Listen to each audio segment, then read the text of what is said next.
தன்னுடைய தந்தை கலைஞர் பெருசா பேசிப்பாங்க, குடிசை மாற்று வாரியத்தை உருவாக்கினார்.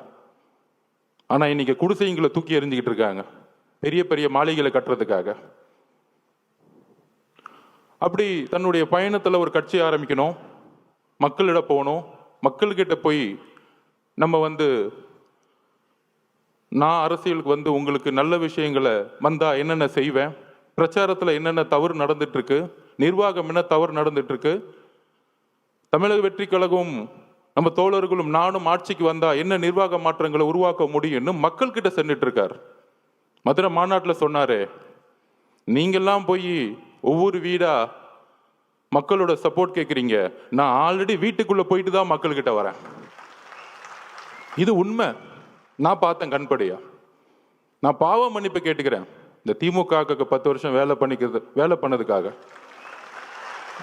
இந்த தமிழக மக்கள் முன்னாடி பாவ மன்னிப்பு கேட்டுக்கிறேன். ஏன்னா எதிர்கட்சியா இருக்கும் பொழுது ரொம்ப நல்ல கட்சி, ரொம்ப நல்லவர்களா தெரிஞ்சாங்க.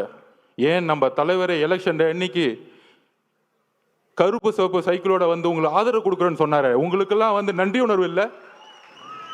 என்ன நன்றி இருக்கு? அரசியல்ல ஒருத்தரை அழிக்கிறதுக்கு இவ்வளவு பெரிய குற்றச்சாட்டுகளா சொல்ல முடியும்?